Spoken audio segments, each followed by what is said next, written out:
देख सकते हैं हमने सिंगल डोर फ्रिज में गैस चार्ज किया था, उसके बाद रेफ्रिजरेशन साइकिल को समझा था।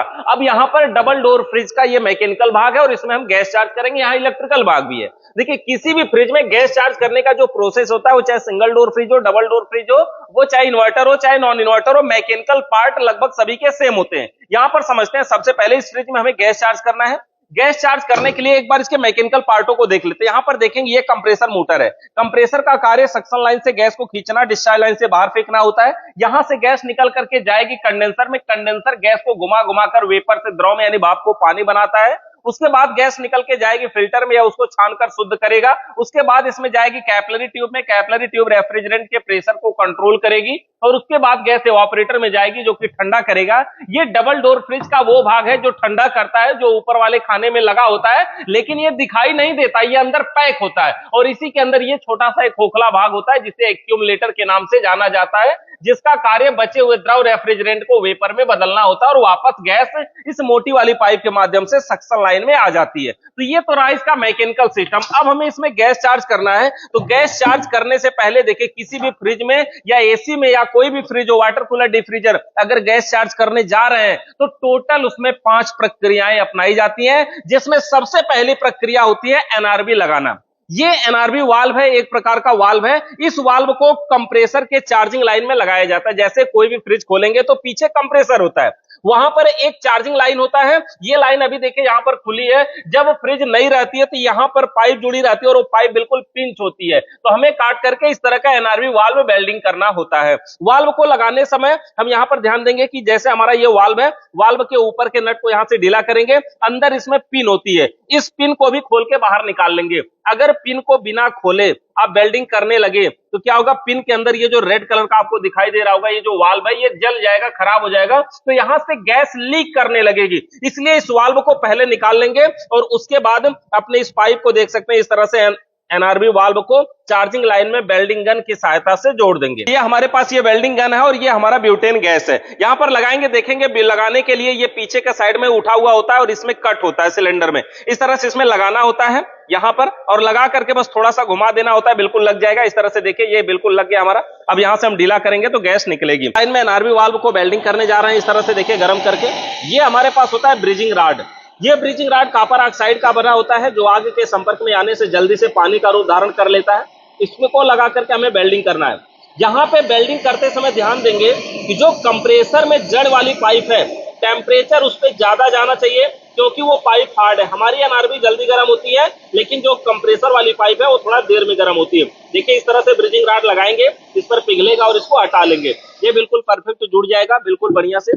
कम ब्रिजिंग राड लगेगा, नीचे तक जाएगा, ऊपर लगाएंगे नीचे पिघल के अपने आप जाएगा। ये यहाँ पर जुड़ चुका है। तो पहली प्रक्रिया होती है हमारी एनआरबी लगाना, जो कि हमने इसमें लगा लिया। अब इसमें हम पिन लगा के टाइट करेंगे। पिन थोड़ा सा रुक के लगाएंगे क्योंकि ये नट अभी गर्म होगा, थोड़ा सा ठंडा हो जाए तब हम एनआरबी पिन को लगा देते हैं। तो एनआरबी को वेल्डिंग करने के बाद एनआरबी के जो पिन है उसको यहाँ पे लगा देना। ये देख सकते हैं आगे का जो पिन निकला हुआ है वही पॉइंट इसमें अंदर जाएगा इस तरह से, और ऊपर से एनआरबी वाले ही ढक्कन से इसको लगा करके बिल्कुल टाइट कर देंगे जिस प्रकार से। अब क्या होगा, अगर ये पिन दबेगी तभी अंदर की गैस बाहर निकलेगी और पिन दबेगी तभी बाहर की गैस अंदर भी जाएगी। यहां पर एनआरबी पिन हमारा लगा करके बिल्कुल रेडी है। अगली प्रक्रिया हमारी होती है फ्लेक्सिंग करना। फ्लेक्सिंग करने का मतलब होता है सिस्टम की पाइपों के अंदर के कचड़े को बाहर निकालना। फ्लेक्सिंग करने के लिए हमें क्या करना होता है, जैसे देखिए ये कंप्रेसर मोटर है, जब हम चालू करेंगे तो ये डिस्चार्ज लाइन की पाइप से हवा फेंकता है। यहां से गैस निकल के जब कंडेंसर में जाएगी तो फिल्टर के पास हवा आएगी। अगर हम यहां से गर्म करके इसको अलग कर दें तो फिर हम इस पाइप को अगर दबाएं तो हवा यहां पे दबाव बनाती है, हम झटके से छोड़ेंगे तो हवा बाहर निकलेगी और कंडेंसर के अंदर का कचरा भी इस प्रकार से बाहर निकल जाएगा। तो इसी प्रक्रिया को हम बोलते हैं फ्लेक्सिंग करना, मतलब पाइपों के अंदर के कचड़े को बाहर निकालने की प्रक्रिया को फ्लेक्सिंग करना बोलते हैं। जब हम फ्लेक्सिंग कर लेंगे तो फिर हमें इसका अगली प्रक्रिया करना होता है प्रेशर चढ़ाना। प्रेशर चढ़ाने का मतलब होता है ये जो पूरा सिस्टम है, जो पूरा फ्रिज है, पूरा मैकेनिकल सिस्टम है, इसमें कहीं लीकेज तो नहीं है। जो वेल्डिंग हमने किया उसमें लीकेज तो नहीं है, जो फिल्टर के पास जोड़ा उसमें लीकेज तो नहीं है। वो कंफर्म करने के लिए हमें प्रेशर चढ़ाना होता है। तो हमारे पास यहाँ पे है प्रेशर वैक्यूम पंप। देखिए फ्रिज के कंप्रेसर को भी वर्कशॉप कंप्रेसर बनाया जा सकता है, उससे भी काम हो जाता है, लेकिन यहां पर हमारे पास प्रेशर और वैक्यूम दोनों का पंप है, यानी इसे हम प्रेशर भी चढ़ा सकते हैं, वैक्यूम भी कर सकते हैं, तो हम इसी का प्रयोग करते हैं। सबसे पहले इसमें बताते हैं, देखिए इसमें दो लाइनें हैं, जिसमें एक लाइन सक्शन लाइन और एक लाइन डिस्चार्ज लाइन है। देखिए जो सक्शन लाइन है उस पर ब्लू कलर का कवर लगा हुआ है, जो डिस्चार्ज लाइन है उस पर रेड कलर का, मतलब रेड कलर मतलब खतरे की बात है। तो देखिए हमें इसमें प्रेशर भरना है, मतलब डिस्चार्ज लाइन का काम है। अब हम ले लेते हैं अपना गेज, ये देख सकते हैं हमारे पास मैनीफोल्ड गेज है। ये जो गेज है मैनीफोल्ड गेज, इसमें एक तरफ ब्लू गेज है, एक रेड गेज है। ब्लू जो गेज है इसका बोलते हैं कंपाउंड गेज, जो रेड वाला इसे बोलते हैं प्रेशर गेज। अब दोनों में डिफरेंस समझिए कि ब्लू कलर का गेज की सुई जहां पर है वहां से और नीचे जाने का ऑप्शन है, देख सकते हैं यहां पर 30 तक ऑप्शन है, -30 तक इसमें ऑप्शन है। तो ब्लू वाला जो गेज है वो माइनस में भी जा सकता है, लेकिन रेड वाला गेज जहां पर है 0 पे, उससे नीचे नहीं जा सकता। यानी जो ब्लू वाला गेज है इससे हम प्रेशर नापने के लिए भी पॉइंट है, यानी प्रेशर भी चढ़ा सकते हैं, वैक्यूम भी कर सकते हैं। तो अभी फिलहाल हम इसमें प्रेशर चढ़ाने जा रहे हैं, तो प्रेशर चढ़ाएंगे तो हम इस ब्लू वाले गेज से चढ़ा लेते हैं। वैसे नियम यह है कि आप रेड वाले गेज से चढ़ाइए, लेकिन कोई दिक्कत नहीं है, हमारे पास अगर ब्लू वाला गेज है तो हम सारे काम इससे कर सकते हैं। तो हमें क्या करना होता है, अब ये समझिए इस गेज में टोटल 3 लाइनें हैं, देख सकते हैं। एक पाइप यहां पर टाइट हो सकती है, एक बीच में टाइट हो सकती है, एक इधर टाइट हो सकती है। इधर एक हैंडल ब्लू कलर का, इधर भी एक हैंडल होता है रेड कलर का, वो हैंडल अभी इस गेज में है नहीं। अब देखिए जो गेज से जहां का प्रेशर हमें नापना होता है, जैसे ये ब्लू वाले से हम चढ़ाने जा रहे हैं, कहां चढ़ाने जा रहे हैं, तो फ्रिज में। तो ब्लू वाले गेज का जो ठीक निचला पॉइंट है, देखिए यहां पर येलो कलर की पाइप हमने जोड़ा है, ये जो पाइप है इसको जोड़ना है हमें सिस्टम में, मतलब अपनी फ्रिज में। यहां पे यही ध्यान देना होता है सबसे जरूरी कि गेज का कौन सा पाइप कहां जोड़े। तो जो गेज का निचला सिरा है उसको जोड़ेंगे अपने सिस्टम में, यानी फ्रिज में करने जा रहे हैं तो फ्रिज में, एसी में करने जा रहे हैं तो एसी में, इसको यहां पर टाइट करना है। और जो बीच वाला इसमें पॉइंट है, वो बीच वाले पॉइंट को हमें जोड़ना है वहां, चाहे हम गैस चार्ज कर रहे होंगे तो सिलेंडर में जोड़ेंगे, प्रेशर चढ़ाएंगे तो डिस्चार्ज लाइन में जोड़ेंगे, वैक्यूम करेंगे तो सक्शन लाइन में जोड़ेंगे, लेकिन जो गेज वाला गेज का निचला सिरा है वो हमेशा सिस्टम में जोड़ दिया जाएगा। अब इसको हम डिस्चार्ज लाइन में यहां पर जोड़ सकते हैं, देखिए यहां पर डिस्चार्ज लाइन में हम इसको जोड़ दे रहे हैं बढ़िया से। डिस्चार्ज लाइन में जोड़ने के बाद देखिए बिल्कुल अच्छे से इसको टाइट कर देंगे, लीक ना करे। डिस्चार्ज लाइन में जोड़ने के बाद हम इसमें सप्लाई देते हैं, इसमें सप्लाई देते हैं अपने प्रेशर वैक्यूम पंप में। देखिए यहां पर सप्लाई दिया, इसके अंदर भी एक बटन होती है पीछे की साइड में, इस बटन को हम प्रेस करते हैं। जैसे देखिए प्रेस किया, यहां पर रेड कलर की लाइट जली और यहां पर देखेंगे कि सुई जो हमारी है वो बढ़ने लगेगी। यहां पर देख सकते हैं हमने हैंडल को ढीला कर दिया। और एक बात ध्यान देना है कि जिस गेज का हम प्रयोग करेंगे उसका हैंडल खुला रहेगा, दूसरे वाले का हैंडल बंद रहेगा, यानी ये वाला हैंडल बिल्कुल लॉक है, बिल्कुल बंद है, नहीं तो यहां से हवा निकलने लगेगी। तो होता क्या है, जिस गेज का प्रयोग करेंगे उसका हैंडल खुला रहेगा, दूसरे वाले गेज का हैंडल बंद रहेगा। यहां पे देख सकते हैं गेज की सुई ऊपर बढ़ने लगेगी, हमारा प्रेशर चढ़ रहा है और गेज का हैंडल ऑन है, और जिस गेज का प्रयोग नहीं कर रहे हैं उसका हैंडल बंद है। तो यहां पर जो हम प्रेशर चढ़ा रहे हैं, देखिए 100 के करीब पहुंच चुका है, अब 100 से ऊपर जा रहा है, 120 के करीब जा रहा है, तो हम लगभग 140 से 160 तक इसमें प्रेशर चढ़ाएंगे। इससे ज्यादा प्रेशर होने पे जब हमारी सिंगल डोर के फ्रिज का इवापोरेटर होता है वो टेढ़ा उड़ा होने लगता है, वैसे यहां पर तो कोई दिक्कत नहीं होगी। फिर भी हम 140 तक इसमें प्रेशर चढ़ाते हैं और 140 प्रेशर चढ़ा करके फिर हैंडल को बंद कर देंगे। अब हैंडल को बंद कर देते हैं, हैंडल को पहले बंद करेंगे, उसके बाद वैक्यूम पंप मोटर को भी बंद कर देते हैं। और हमारे जो गेज की सुई है 160 psi से भी थोड़ा सा ज्यादा इसमें प्रेशर भर दिया गया है। अब हम थोड़ी देर वेट करेंगे कि क्या ये जो गेज की सुई है वो धीरे धीरे नीचे जा रही है। अगर धीरे धीरे नीचे जा रही है तो समझिए पूरे सिस्टम में कहीं ना कहीं लीकेज है, और जब तक लीकेज नहीं मिलता, जब तक सुई नहीं जाती, हम पहले इसको खोल लेते हैं। प्रेशर वैक्यूम पंप है, इसमें से रबड़ की चार्जिंग पाइप को खोल देते हैं। अब इसके बाद अगर हम लीकेज चेक करना चाहें तो साबुन या शैंपू का झाग बना करके, इस तरह से इसमें झाग बना करके हमें जोड़ों पे लीकेज चेक करना होता है। इस तरह से लगा करके जितने भी हमारे वेल्डिंग किए हुए जोड़ है वहां पर लगा करके हमें लीकेज चेक करना होता है। तो कोई इंतजार नहीं करता कि गेज की सुई नीचे जाए, तुरंत वो लीकेज चेक करते हैं जितने भी जोड़ होते हैं, और लीकेज चेक करने के बाद अगली प्रक्रिया अपनाते हैं। तो इस तरह से हम प्रेशर चढ़ा सकते हैं। और प्रेशर हमने किस लिए चढ़ा है, क्योंकि पूरे सिस्टम का हमें लीकेज चेक करना है कि कहीं सिस्टम लीकेज तो नहीं है, उसीलिए हमने प्रेशर चढ़ाया और वहां पर होल्ड किया है। जब हमें कंफर्म हो जाए, हम थोड़ी देर इंतजार कर ले, आधा एक घंटा, अगर लगे कि सुई नीचे नहीं जा रही है तो क्लियर हो जाइए कि सिस्टम में लीकेज नहीं है। अब हम इसके अंदर जो प्रेशर भरा है उसको यहां से हैंडल को ढीला करेंगे और ढीला करके देखिए थोड़ा उड़ा देंगे। ये जो उड़ाते हैं एकाएक तेजी से नहीं खोलना है, धीरे धीरे करके खोलना है, नहीं तो कभी कभी ज्यादा तेज खोलने के कारण कंप्रेसर का तेल भी निकल करके बाहर आ जाता है। तो इस तरह से इसको आराम आराम से खोलेंगे और इसके अंदर का जो प्रेशर है वो पूरा बाहर निकल जाएगा। तो इस तरह से देखिए हैंडल को खोल करके हमने पूरा प्रेशर को बाहर निकाल दिया। ये जो प्रेशर भरा हुआ था 160 psi, जब हमने हैंडल को ढीला कर दिया ना, ये प्रेशर पूरा निकल गया, लेकिन 100% जो हवा भरी थी मान लीजिए तो उसमें 95% हवा निकलती है। 5% हवा इस पाइप के अंदर रह ही जाती है।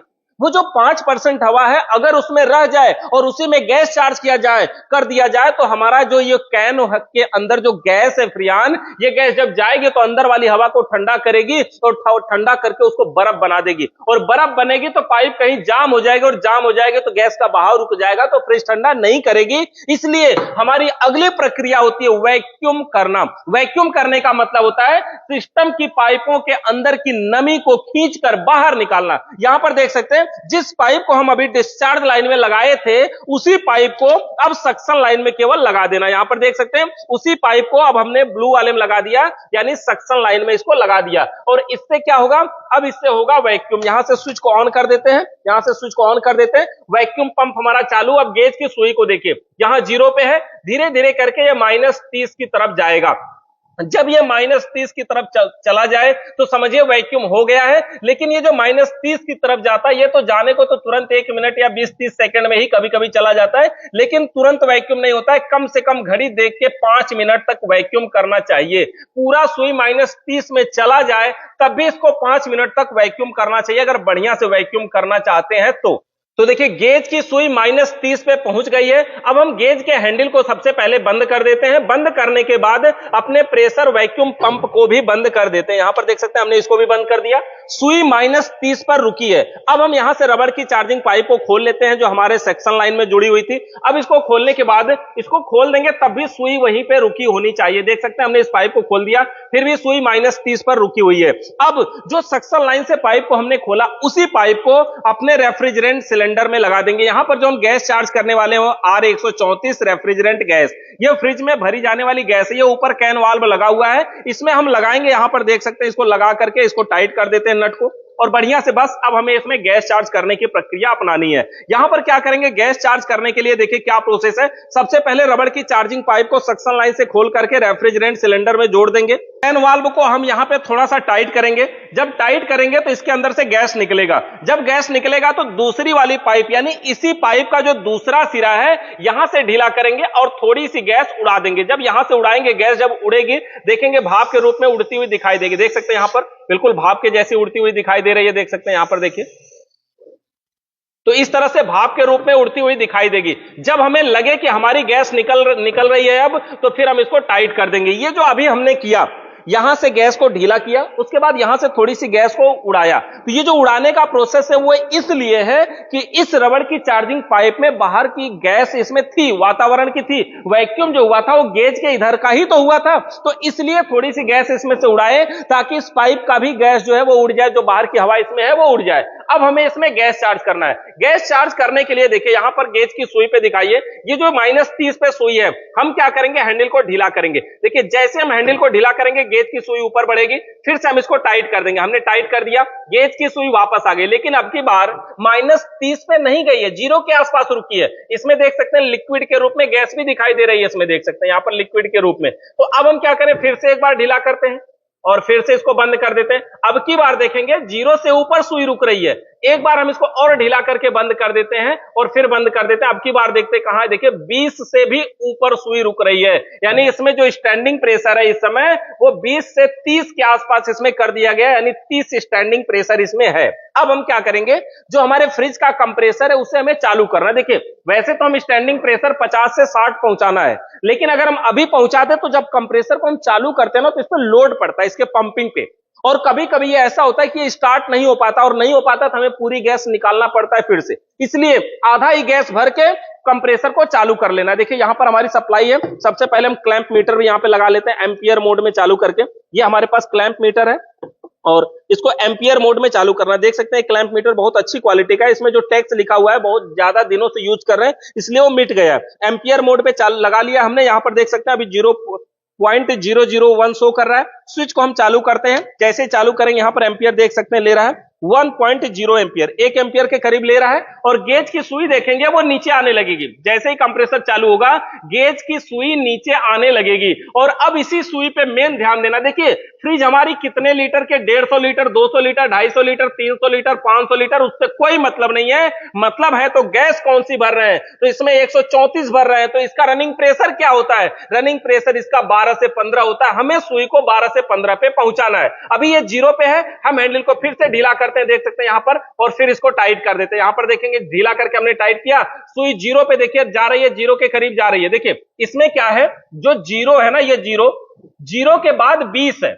और नजदीक से दिखाएंगे, देखिए 0 के बाद जो है वो 20 है। अब ये जो 20 है, 0 के बाद 20 है, फिर 40, इसका मतलब 0 और 20 के बीच में जो मोटी लाइन है वो 10 होगी, और इसमें हमें प्रेशर भरना है 12 से 15। ये भी ध्यान देना है, ये बाहरी वाले सिरे को नहीं देखना है। देखिए सभी गेज में किसी में तो बाहरी ही देखना होता है। कैसे पता चले, तो इसमें देखना ये कहां पीएसआई लिखा है, और जहां पीएसआई लिखा है उसी के सीध में देखना है। तो 12 से 15 पे हमें पहुंचाना है। यहां देख सकते हैं अभी भी सुई 0 से नीचे आ गई है। फिर से हम हैंडल को ढीला करते हैं यहां से, और फिर से बंद कर देते हैं। सुई को हमें 12 से 15 पे रोकना है। जब तक ये सुई 12 से 15 पे ना रुक जाए तब तक हम गैस खोलेंगे। लेकिन कभी कभी जब सिस्टम चोक होता है तो भी सुई बार बार 0 से नीचे आती है, तो ऐसे में ध्यान देना कि गैस भी लगभग उतनी जानी चाहिए। गैस बहुत ज्यादा जा रही है तो सावधान हो जाइए, नहीं तो फट सकता है। यहां पर देख सकते हैं फिर से हमने इसको टाइट किया ढीला करके। अब ये 0 से थोड़ा सा ऊपर सुई रुकने लगी है, देख सकते हैं यहां पर 0 से थोड़ा सा ऊपर सुई रुक रही है। हमें इसको रोकना है 12 से 15। जैसे ही सुई 10 या 12 पे पहुंचेगी ना, कंडेंसर को टच करेंगे, बिल्कुल गर्म होने लगेगा। कंडेंसर तो वैसे अभी गर्म होने लगा, देख सकते हैं यहां पर पाइपों के ऊपर बर्फ भी दिखाई दे रहा है। यहां से ये देख सकते हैं पाइपों के ऊपर बर्फ जमने लगा है, ऑपरेटर वाले पाइप पे, कूलिंग कॉइल वाले पाइप पे। जब किसी पाइप पे बर्फ जमता है ना, तो इसका यह भी मतलब होता है कि उसमें गैस कम है। तो गैस पूरा होने पर बर्फ नहीं जमता है, उस पर पानी दिखाई देता है। अब देख सकते हैं इसको हमने फिर से ढीला किया, यहां से हमने ढीला किया और फिर से बंद कर देते हैं। यहां पर देख सकते हैं सुई जब तक 12 से 15 पे रुकेगी नहीं तब तक हम ऐसे ही गैस को खोलते रहेंगे। देख सकते हैं यहां पे इस तरह से। अब सुई लगभग हमारी 10 से ऊपर पहुंच चुकी है। यहां पे देखेंगे सुई हमारी लगभग 10 के ऊपर है, लेकिन अभी थोड़ा सा और नीचे आ रही है, लगभग 9 पे आ गई है। थोड़ा सा इसको हम फिर से एक बार ढीला करके बंद करते हैं। थोड़ा सा ऐसे रुक करके 1-1, 2-2 मिनट रुक रुक करके हमें गैस चार्ज करना होता है। एक ही साथ अगर पूरा गैस छोड़ देंगे तो जो हमारी पंपिंग है सिलेंडर पे जाकर के जो गैस है वो नुकसान कर देती है, दबाव बना देती है, जिससे हमारा कंप्रेसर की पंपिंग भी रुक सकती है। तो देख सकते हैं यहां पर हमारी गैस चार्ज हो चुकी है। 10 से सुई थोड़ा सा ऊपर है, ये 10 है जो पॉइंट है उसके थोड़ा सा ऊपर सुई है, और हमारे सिस्टम में गैस चार्ज हो चुकी है। हमारा कंडेंसर बिल्कुल बढ़िया से गर्म हो रहा है। हमें गेज की सुई के हिसाब से गैस चार्ज करना होता है, ध्यान दीजिएगा। बिल्कुल बढ़िया से गैस चार्ज हो चुकी है, 11-12 पीएसआई के आसपास प्रेशर हो चुका है, और ये एवापोरेटर बिल्कुल ठंडा हो रहा है। यहाँ पे देख सकते हैं पाइपों के ऊपर दिखाएंगे आपको, दिखाइए। अभी थोड़ी देर और चलने देते हैं फिर आपको दिखाते हैं। देखिए हर पाइप पे पूरा बर्फ जम चुकी है। यहाँ पे देख सकते हैं पाइपों के ऊपर, देखिए ये पाइपों के ऊपर देखिए पूरा बर्फ जम चुकी है। तो थोड़ी देर और इसको ठंडा होने देते हैं, फिर इसके अंदर की एक्टिविटी दिखाते हैं कैसा दिखाई दे। तो देख सकते हैं इस प्रकार से फ्रिज के एवापोरेटर के ऊपर बिल्कुल बढ़िया बर्फ जम रही है, बिल्कुल बढ़िया क्वालिटी में। देख सकते हैं इस तरह से बिल्कुल मोटा बर्फ जम रही है। अगर इसको अभी 2 ही मिनट हुआ चालू किए हुए, अगर इसको लंबे समय तक चलाया जाए तो पूरा बर्फ जम जाएगी। जब इस प्रकार से हमारी फ्रिज ठंडा होने लगे तो अब हमें जो इसमें हमारी चार्जिंग पाइप वगैरह लगी इसको हमें बाहर निकालना होता है। निकालने के लिए क्या करेंगे, सबसे पहले तो ये हैंडल हमारा बंद है। बंद अवस्था में हम यहां से क्या करेंगे, अपने वाल्व को भी बंद करके, यानी इस वाल्व को खोल करके कैन को बाहर निकाल लेंगे। उसके बाद जो हमारी यहां रबड़ की चार्जिंग पाइप टाइट है, जो हमारा एनआरवी वाल्व में, इसको सीधा हमें खोल लेना है। जब खोलेंगे तो थोड़ी सी गैस निकल सकती है, फिर इसको टाइट कर लेना थोड़ा सा अच्छे से, और उसके बाद इस नट को लगा करके ऊपर से अच्छी प्रकार से टाइट कर देना है। बस इस प्रकार से हमारे फ्रिज में कंप्लीट गैस चार्जिंग का प्रोसेस बिल्कुल बढ़िया से हो जाएगा। इससे रिलेटेड आपका कोई सवाल या सुझाव बचा है तो कमेंट करके बताइए। वीडियो देखने के लिए आप सभी का बहुत बहुत धन्यवाद।